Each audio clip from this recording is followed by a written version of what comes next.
करे धक धक गे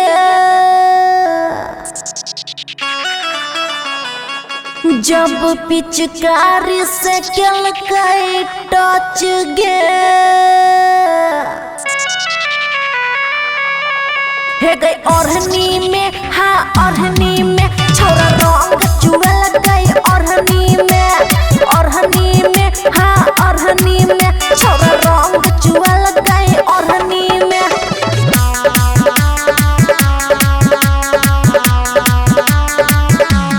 हे गई ओढ़नी में हाँ ओढ़नी में छोरा रंग चुए लग गई ओढ़नी में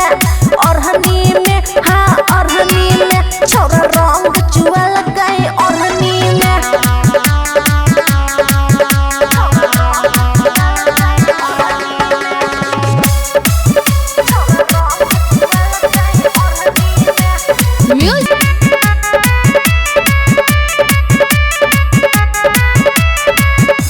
लाके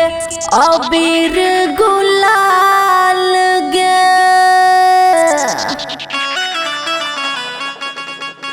आमी सलक खूबे गाल गे हे गई ओढ़नी में हाँ ओढ़नी में छोरा रंग चुए लग गई ओढ़नी में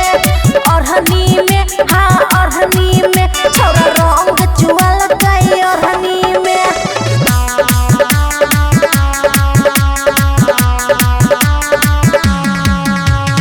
ओढ़नी में हाँ ओढ़नी में छोरा रंग चुए लग गई ओढ़नी में हाँ ओढ़नी में छोरा रंग चुए लग गई ओढ़नी में। खुशी रिकॉर्डिंग स्टूडियो बलुआहा।